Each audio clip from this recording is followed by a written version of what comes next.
Welcome to the T.H.R.I.V.E podcast with the Shiloh Missionary Baptist Church. How does your faith kind of play into it, or does it play into it? What can be done about it?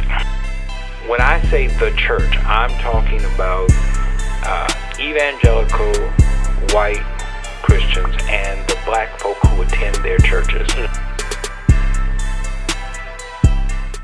Hello, welcome to the T.H.R.I.V.E podcast with the Shiloh Missionary Baptist Church. I'm Fred Jeff Smith, pastor of Shiloh, and I'm very happy that you chose to share with us either visually through YouTube or audio through Spotify. What's the other one? iTunes and Amazon. Thank you. I need help because I've forgotten which one they all are. But we always want to take the opportunity to offer you the chance to say to us how we're doing. If you have anything that you want to suggest to us, please feel free to contact us at fredjeffsmith@cox.net. fredjeffsmith@cox.net. I'm very happy today, honored to have sitting with us today Mr. Mixon, who is running for United States Senate for the state of Louisiana. Mr. Mixon is a gentleman with an outstanding military background. I'm looking at your bio. You have an outstanding military background, and you have decided to offer yourself up for public service in the United States Senate. Thank you so much for joining us today. Thank you for having me here. It's a pleasure. Tell me this. You're from Bunkie. How did you decide that you wanted to be a Democrat in a rather red state like Louisiana? How did you come to the conclusion? Was that a family choice? Was that a personal choice? How did you decide that you wanted to be a Democrat? That's a great question. I did grow up. My mother is a lifelong Democrat. My grandparents were Democrats. My father's always been an independent. And you know this. As we grow as humans, I've always been an open-minded person, and I've always considered all political platforms, and I do consider myself a moderate, serious candidate. But I'll tell you why I'm a Democrat. And I say this in kind of two ways. In the affirmative, I'm a Democrat because I believe in recent history, Democrats have stood up for equal opportunity and protecting the most vulnerable. And I believe ultimately society is judged upon that. How do we provide everyone an equal opportunity to succeed? And how do we take care of our most vulnerable citizens? And the Democrats have been on the right side of that issue during my lifetime for sure.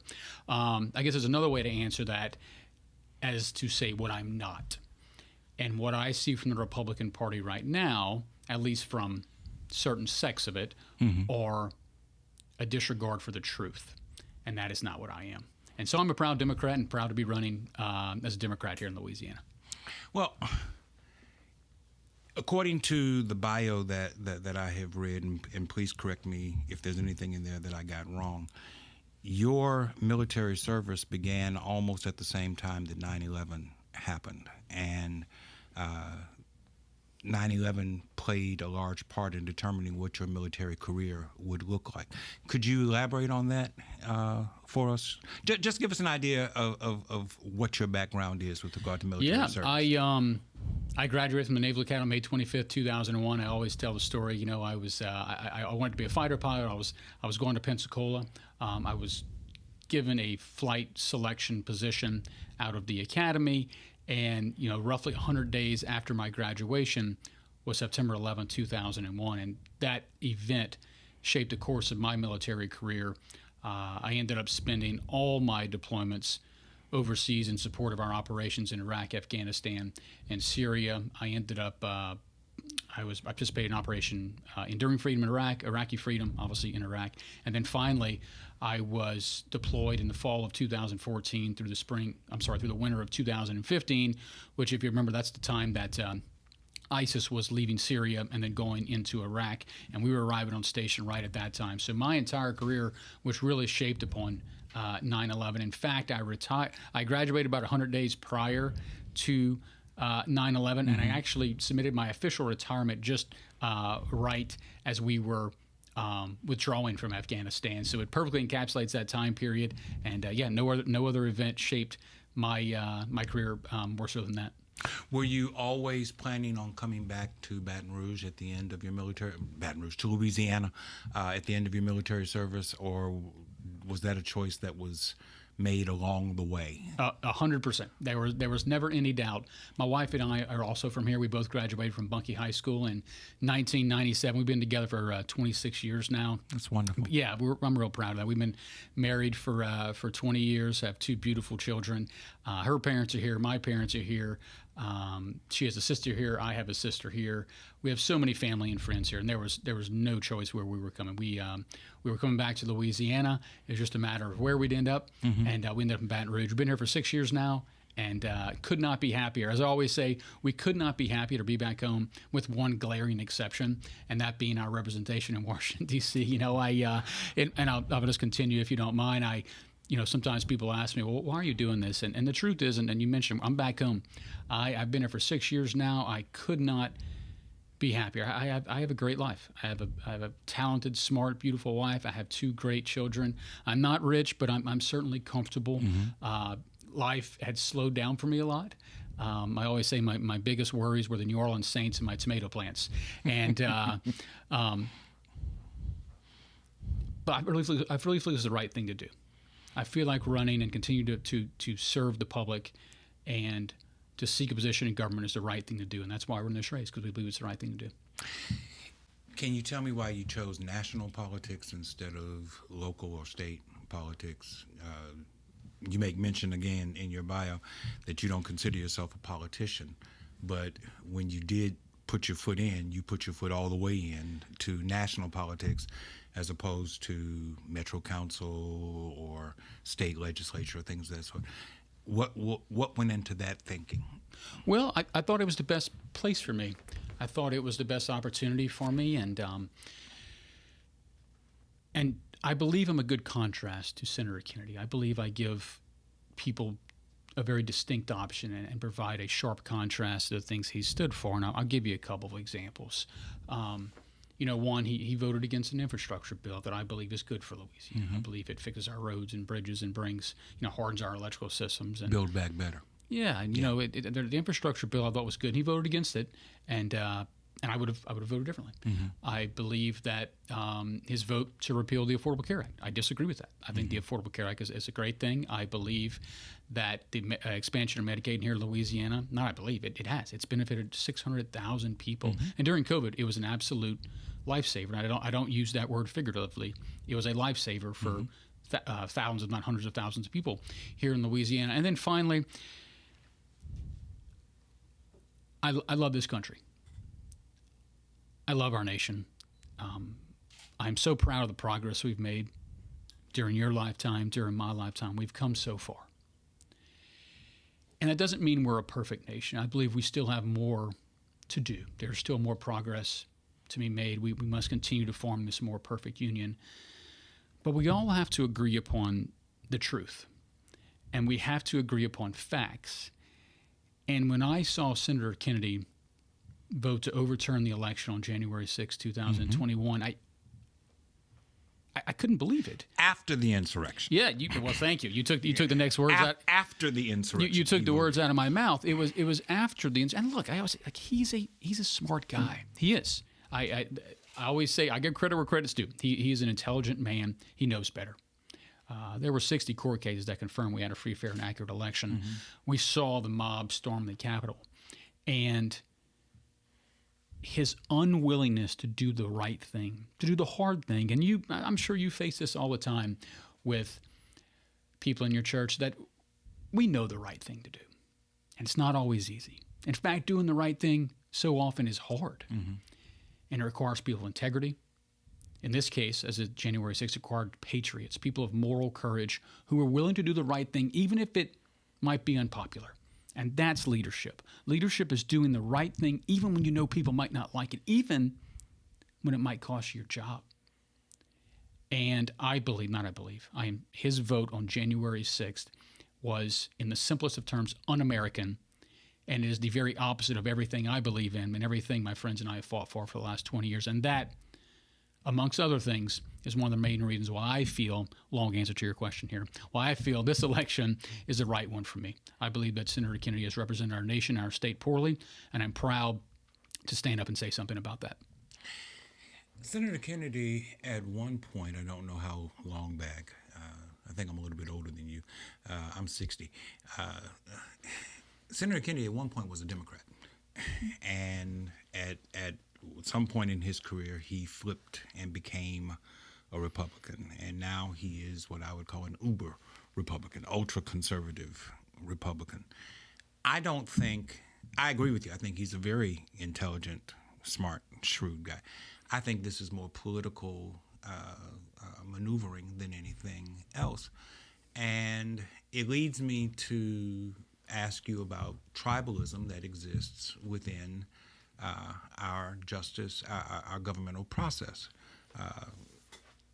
There is no longer room for a moderate in much of our politics. You're either an ultra-conservative or an ultra-progressive. Nobody likes the word liberal anymore. Ultra-progressive. And those who hang around in the middle seem to be few and far between. What does that say about the state of our nation? Not just Louisiana, but this is across the board. This is everywhere you go in the country. What does that say about how we can get anything accomplished in this country? I always say that, and I think you're right. I think that's largely what is broadcast in the media is the extremes. And like to always say, I'm not here to represent the extremes. I want to represent the 70 to 80% of us in the middle who simply want a safe community for our children, want a good job, the roads paved, and a better opportunity for our kids and grandkids. I believe that 80% of people agree upon 80% of things, but we spend all of our time on the things we disagree on. We spend a whole lot of time on inconsequential topics that only serve to divide us. And we could talk about a dozen of those that we see people screaming at each other, not, on television, on the radio. We see people being very, I guess the word is extreme, being extreme about it. And that's not who I am. And I realize what you're saying, and I believe in the American people. I believe in the people of Louisiana. I believe that we all want more decency, more civility, some moderation, common sense folks who are not looking, like you mentioned, Senator Kennedy, who switched parties over and over again, who are not looking for political opportunism. I'm not. Like I said, I never in a million years thought I'd be doing this, but I believe it's the right thing to do and can only be who I am. I am a Democrat. I would consider myself someone of a moderate, common sense Democrat, and I'm a serious candidate who puts the people of Louisiana, puts the people of our nation well above my political party or any political opportunity I seek for myself. And that's who I am. I'm proud of that, and I'm confident that Louisiana people will see that as well and be supportive. I came across a poll that was put out by JMC Analytics with regard to the Senate race, and well, I'm sure you're familiar with the poll and you know where it stands. The election is in November. First of all, let me ask you this. How can you take seriously any kind of poll, not just you, anybody? How can you take seriously any kind of poll where the sample size is only 600 people when there are 4 million people in the state of Louisiana? And what is the goal of promoting such a poll when the sample size is so incredibly small? I watch a lot of MSNBC. I don't watch any Fox, but I watch some CNN, and every time they put up a poll, I look at the fine print to see exactly how many people were actually polled. And in national politics, the sample size might be 1,500 people, 2,000 people. How can you get anything close to accurate when the sample size is so small on such major issues? And I guess that's my way of asking, do you take these polls seriously? Well, first of all, let me say I'm not a pollster. I generally try to not comment on things I'm not an expert on or don't have a lot of experience in. So I'm not a pollster, so I'll reserve my comments on the accuracy of it. We're just getting started. Look, I had this idea in my head. I guess it's been, we're in almost about a year ago. I had this idea in my head. This summer, I started to communicate that idea with others. We launched on October 5th, 2021, obviously. No one knew who I was. No one ever heard the name Luke Mixon before. We're just getting started. And I think, I forget the number we're at right there, but it's at like 7, 8%. 7%. 7%. I wasn't going to say it. No, look, I always say, I don't hide the truth. That's what it's at. Our name ID is at about 7%. I couldn't be more excited. We're just getting out there. And if my name ID is at 7 or 8% and 7% are saying they'd vote for me, that's a great thing. We are just, in fact, we had a meeting yesterday. We're just getting started right now. We're working hard. We're raising money. We're reaching out to the communities. And when people get to meet me, they are going to find a candidate they can be proud of. They're going to find a candidate, like I said, who's not running to the extremes, who is not shouting about inconsequential items, who's not shouting nonsense that does not matter to the people of Louisiana. And I'm confident when I'm back here, and hopefully you invite me back in September or October, you're going to see a lot different numbers right there, because we are working tirelessly to reach out to voters. And I tell you what, I am so excited. I'm really excited about our potential, and I know that I have a very high ceiling, and I know that if someone is going to be competitive with and beat Senator Kennedy, it's going to be me. What's your experience with black folk? Well, it's my first time running. 32% of this state. Right. It's a third of the state. I'm going to ask you about that third thing in a minute too. But what is your experience, military experience, otherwise, bunkie experience? What's your experience with African American people? Yeah, I was. You're right. I grew up in Bunkie, Louisiana. I'll talk about those experiences a little bit. I went to Bunkie High School, very diverse public school, and I had the opportunity to. I played a lot of sports there, so I had throughout my high school experience to work with and associate with a diverse group of people.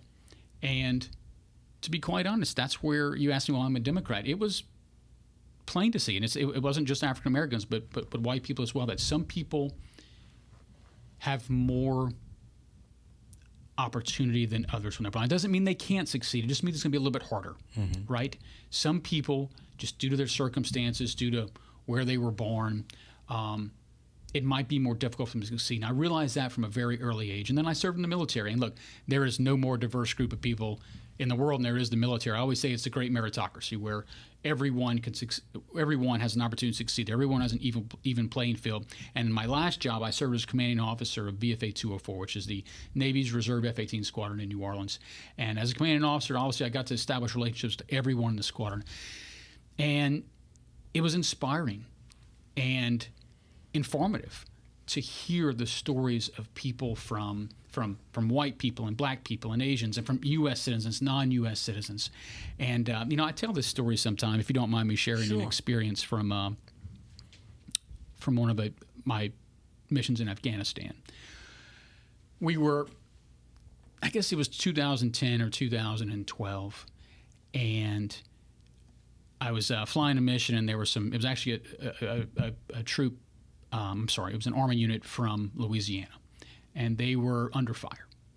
And I happened to be there at the time, and they called in for support. And without going into too much detail there, we provided the support they needed. And I was talking to them on the radio after we provided our support, and they were scared, and they were fighting for their lives. And this guy I was talking to had this South Louisiana accent, and that group there, when they were fighting for their lives, there were no black people or white people. There were not men and women. There were not U.S. citizens and citizens. There were a bunch of Americans who were fighting for our country. And I had the opportunity to work with people like that in the military, and I learned a lot from those experiences, and I learned a lot from people of different backgrounds and how people have different opportunities. And from those experiences, I feel that I can represent all people of Louisiana very well. There is one African-American candidate that I'm aware of in this race, and right now he's polling better than you are. If I were to ask you to use this opportunity, because the majority of people who are going to be watching this, viewing this, are African American people, to introduce yourself to the African American community, or present yourself if you prefer that, what one or two things would you lift up that you think would resonate with African American people as they get ready to go to the polls? Great question. You know, our campaign, I always say our campaign is about two things: standing up for Louisiana families and defending our democracy. And when I talk about standing up for Louisiana families, that's three things, right? That begins with inflation. And inflation is hurting all of us. But in particular, it hurts our most vulnerable citizens. Those, you know, I always say we talk about inflation like it's a bar diagram on MSNBC or a diagram in an economics class. It's not. Inflation is a mom trying to figure out how she's going to pay for groceries. Mm-hmm. It's a dad trying to figure out how he's going to put gas in his tank to work his two jobs. Or a family just trying to make ends meet. And we have to bring down the cost of goods so people can afford just their livelihood. So that's the first thing we talk about. The second thing is everyone deserves a safe community to raise their kids and grandkids. And right now in Louisiana, we are seeing a lot of crime. And there are various reasons for that. And I believe there are two solutions to this. In the short term, I believe we need to provide our police officers with the training they need. The training they need to do their job safely, effectively, but also humanely. And we need to make sure we're hiring qualified police officers that can protect and serve our communities. Protect and serve our communities so everyone has an environment where their children can play and not have to worry about violence. In the long term, for crime, I believe the answer is education. I'm a firm believer in early childhood education. I believe that we passed this year with Senator Cleo Fields, we passed universal kindergarten.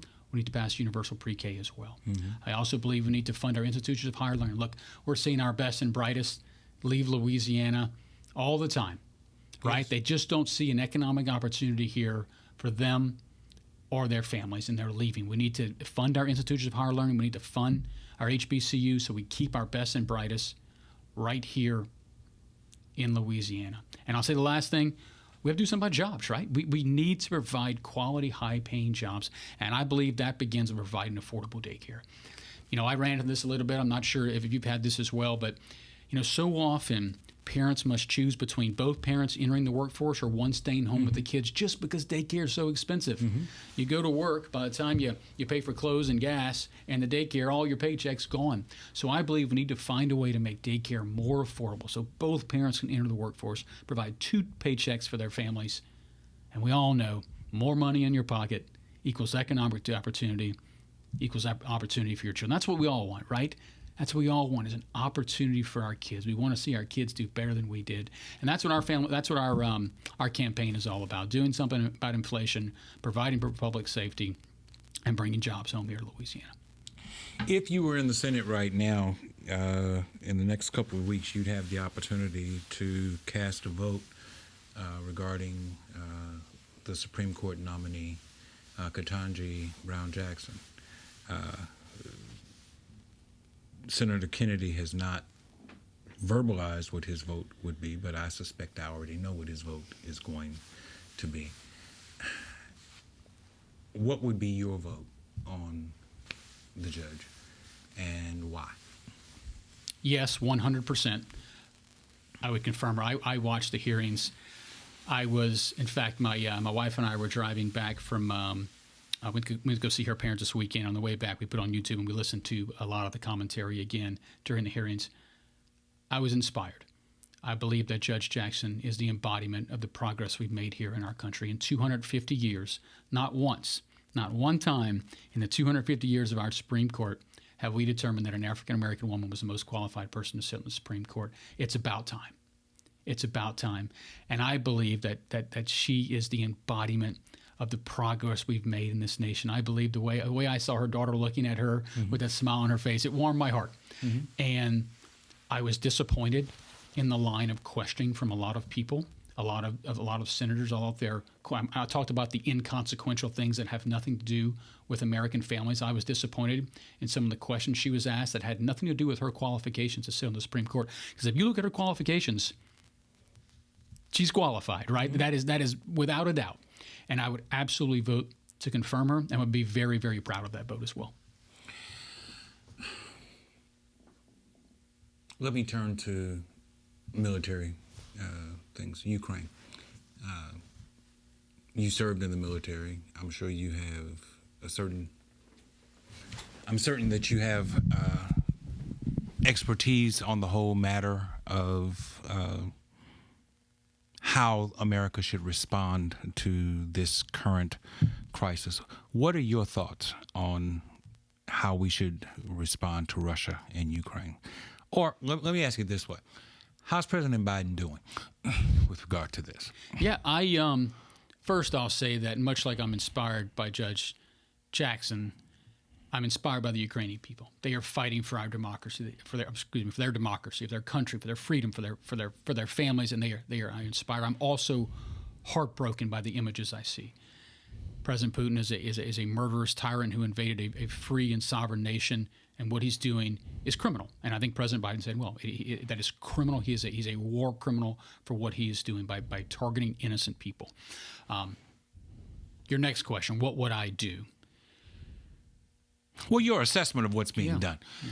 I have an opinion. Yeah, but sure. I'm not military. I believe that what we're doing, I'm for so long we've relied upon our military strength as our means of foreign policy. Mm-hmm. We have other things at our disposal, right? We have diplomatic solutions. We have economic sanctions. We have seen those are working. The economic sanctions on Russia are working, right?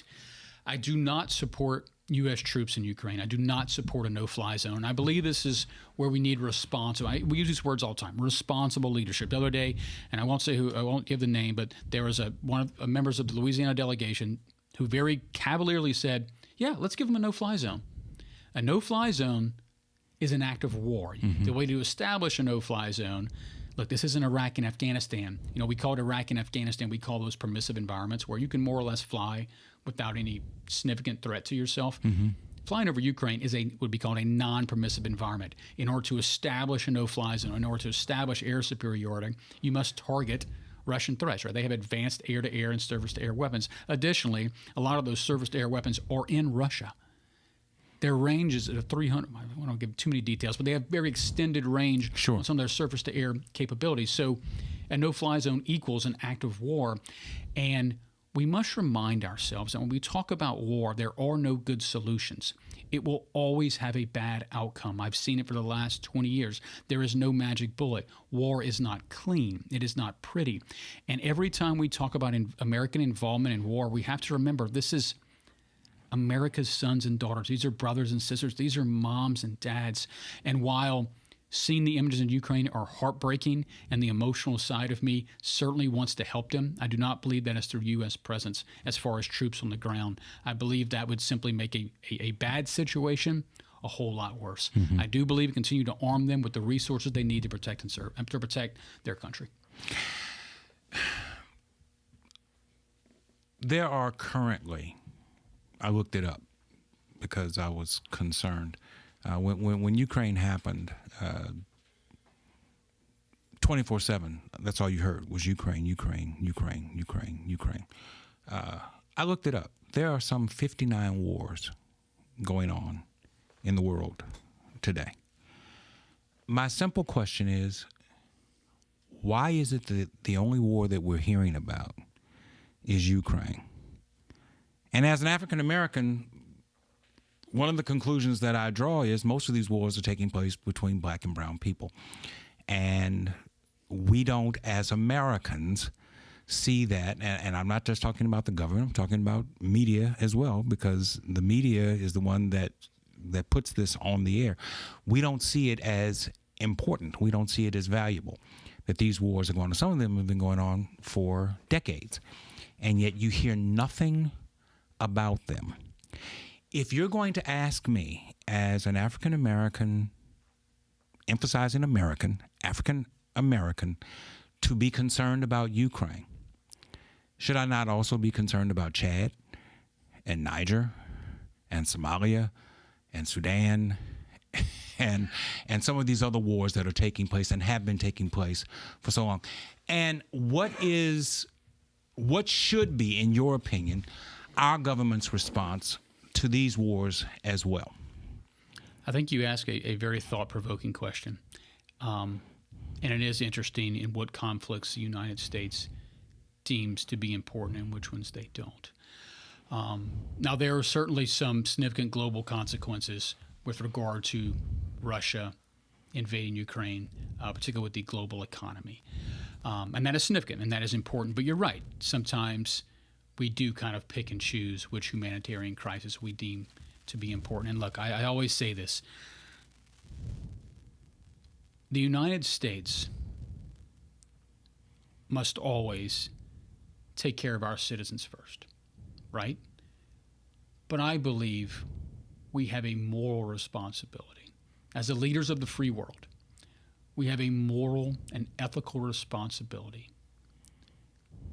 Where able, where we can make a difference in the world and make life better for all people, we have a moral and ethical responsibility to do that. And when we choose to do that, I think that's a very good question. I think it's a very thought-provoking question that I'm going to spend some more time thinking about, and certainly love to hear you talk more about it. I think it's a very good question. We're trying to put a bridge over the Mississippi River, and we're looking for federal government help to do that. I understand that they're supposed to narrow down the possible selections of where to place the bridge to 10 at some point this week. That's an infrastructure question. I'm 60 years old. What we call the new Mississippi River Bridge is 58 years old. So it's hardly new. What do you think is the problem here in Louisiana, and particularly in East Baton Rouge Parish, that we can't get? I mean, even down in New Orleans, you see infrastructure improvements that you don't see here in the capital city. Why do you think that is? And what do you think can be done to rectify that from a federal government standpoint? You mentioned I grew up in Bunkie. I've probably driven over that Mississippi River Bridge coming from Bunkie to Baton Rouge thousands of times. I would love to know how much time I've spent. So I get off right there on Lobdell, right, and jump on 10. I'd like to know how much time I've spent between the Lobdell exit and then the Nicholson exit. It's days. It has to be. Why don't we have it here? I think the answer. I actually think this is a simple answer. You have people like Senator Kennedy who voted against an infrastructure bill. You have people who continue to vote against the best interests of our state, who vote against what's good for us. And that's what I'm talking about, Reverend. That's what responsible leadership. People who stop playing to these divisive issues and instead focus on things that affect everyday folks like you and I, people who are sitting on top of the Mississippi River Bridge for hours and hours of our life. And the reason we have those problems are because people continue to vote against the best interests of the people they represent. Look no further than Lake Charles. We were there the other day. It looks like Hurricane Laura hit 5 minutes ago. Yeah. Those people can't come back to their homes. They have blue tarps on their roof. They have mold in their house because people are not fighting for them. Instead, they're talking about nonsense. Every second of TV time I had as a U.S. Senator, I would spend talking about Lake Charles or Southeast Louisiana, these communities that have been devastated by natural disasters. And I know I'm getting a little bit off of your original question, but the answer remains the same. The theme remains the same because people are not dealing with the issues that affect you and I. I think that's a very simple one. And I look forward to a new bridge. I saw in the paper today there, it's what, 10 locations they have it narrowed down to? They pared it down to 10. Yeah, I'm excited. I hope it gets built before I'm dead. I knew you were going to say that. I didn't know. We hope so. You just want to drive over it once? Yeah, one time. One time. One time would be great. Fair. You want to not sit on top of the Mississippi River Bridge one time? Yes. With regard to infrastructure problems, it's not just roads and bridges. It's also, President Biden tried to include things like Wi-Fi and internet into the Build Back Better plan, which got some pushback from other parts of the country. But Wi-Fi is as much a part of America's infrastructure in the 21st century as roads and bridges are. So why do you think that there is there was such significant pushback to that part of the Build Back Better plan that the president proposed? I think in the very first, I think it was the very first question you asked me, how are you going to, with so much extremism this day, with people unwilling to compromise and work with each other in a bipartisan fashion, that's the reason. They know. Kids in here in Louisiana, particularly our rural communities, are in desperate need of broadband access. The world has changed, and we all learn through, whether it be tablets or phones or computers now. So much of our learning is taking place through the internet, and there are so many kids, particularly, let's be very clear about this, particularly in our rural and a lot of our poor communities, they don't have access to these things. And the idea of people voting against that very thing is just like the bridge. It makes no sense. This is good for the people of Louisiana. It's good for our children. I don't understand people that vote that way. I suppose the only answer is what you brought up in the beginning, is political opportunism. They're just so unwilling to ever compromise or work with someone from another party in the name of the people they serve that they abandon the people they serve and only look to serve themselves. And maybe to answer all three of your questions in summary, is why I'm running this race. We are in desperate need of change. We are in desperate need of responsible leaders who, this is not a job. This should not be an opportunity for you to advance a political ladder. It's service. And that's what I think it is, and that's why I'm running. I'm not the brightest bulb in the box, but I don't believe that. According to the math that I was taught, 1/3 of 6 is 2. That is correct. That's true. So when the governor opposed the state legislature's redistricting plan that called for only one majority-minority district, I was very happy that he did that. I think he should have gone a little farther within the state legislature, but I'm happy that he did that. According to today's paper, the legislature is planning a veto override session against the governor. What's your opinion about, in that you would be going to Congress and you'll be on the Senate side, but you'll have your partners on the House side? What's your opinion about the redistricting plan that the governor has opposed, and how do you think this is going to play itself out? I was so proud of Governor John Bel Edwards with his decision. That's leadership. That's doing the right thing. He knows what the right thing is, and he did it. And I was, like you, I was so pleased on his decision to veto the bill that did not provide for another minority-majority district. It's a simple problem. And it goes back to, we talked about January 6th a little bit, but it's happening everywhere. We're seeing efforts to either disenfranchise voters or making it more difficult for them to vote. And the idea that, you said 33% of our population is African American. We know that the Democratic population in Louisiana is even significantly higher than that, in the 40s. And the idea that these districts continue to be gerrymandered in a way that do not actually represent the people of Louisiana is wrong. And so, yes, I was very happy with Governor John Bel Edwards' veto of that. How it's going to turn out, I have no idea. I will gladly punt on that question. I hope it turns out well for us, but I'm certain it'll end up in the courts, and I hope it turns out the right direction. But I certainly won't make any forecasts on that. But that very example is a reason why I am adamantly in support of the John Lewis Voting Rights Act. And it's shameful that what we all came to see is progress, right? It took the effort of so many people before you and I who fought for the voting rights in this country. And to see what we all came to agree upon. As we always say, I think it was 2007, I believe, the Senate unanimously voted to renew the Voting Rights Act. And now that was 5 minutes ago. Now we see this divisive issue which no Republicans support. That doesn't make any sense to me. Not only are we stopping progress, we're trying to dial back the clock or turn back the clock. Mm-hmm. And I adamantly support the John Lewis Voting Rights Act and would have certainly supported a carve out of the filibuster to get that passed. One more question, and we'll be close to it. I'm really enjoying the conversation. Thanks for having me. Ronald Greene was brutally murdered at the hands of law enforcement in 2019. And there appears to be, my words, not yours, there appears to be a cover-up that took place with regard to that murder. Without getting into the particulars, which I don't know, I have opinions, I have thoughts, but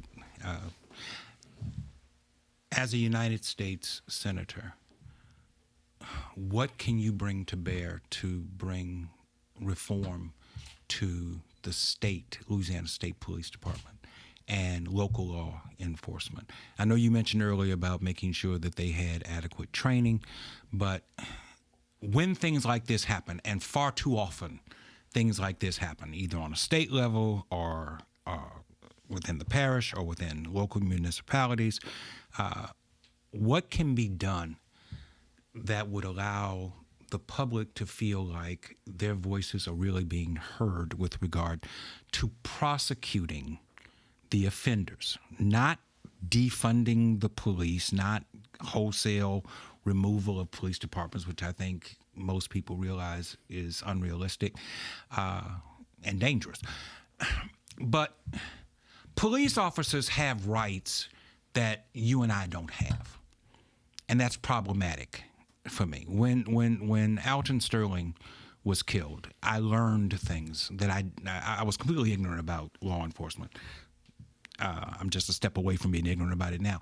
But I talked to people who were in law enforcement. And one of the disturbing things that came out of these conversations was that law enforcement officers have rights that John Q. Public does not have.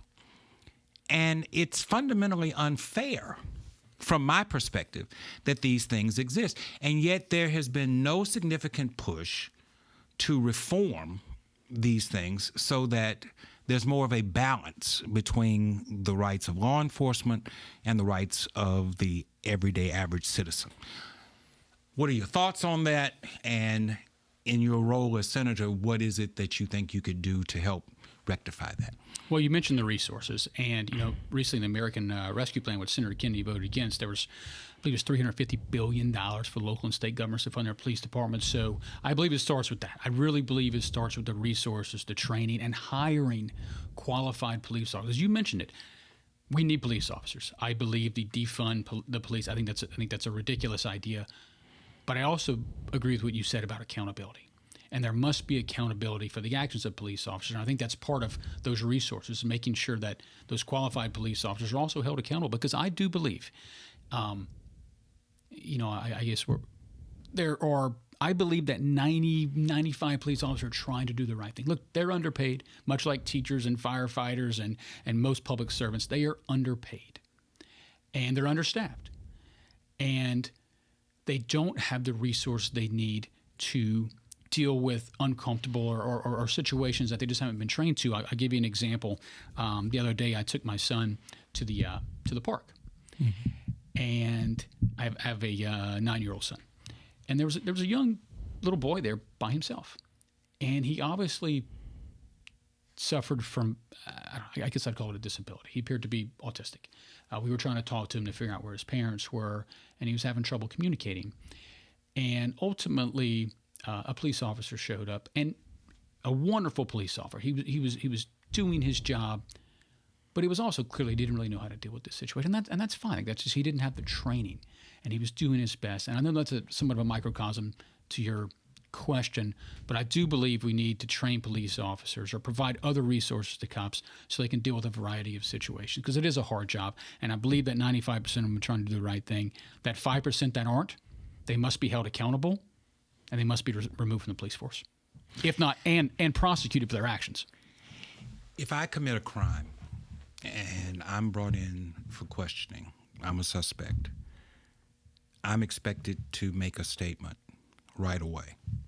If a police officer is involved in a violent exchange where someone's life is lost or maimed, injured, the police officer has 30 days to determine what his statement is going to be. I don't have 30 days to compose myself and develop a statement. Does that seem fair to you? I can tell you it does not seem fair to me.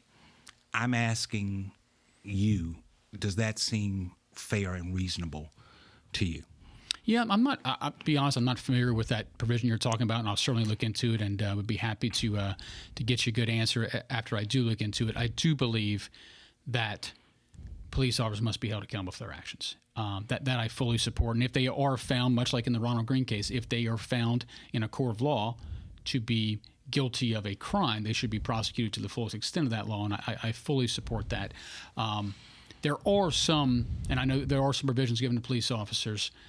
And I believe some of those, to be very clear, I believe some of those are necessary in order to ensure we have people who want to enter the police force, because it is a very dangerous job. Like I say it all the time, I don't want to do that job. I don't. It's dangerous. It's hard. It's difficult to do well. And I believe that police officers can only do their job well by giving the resources they need, because ultimately, their job is, well, they say protect and serve, right?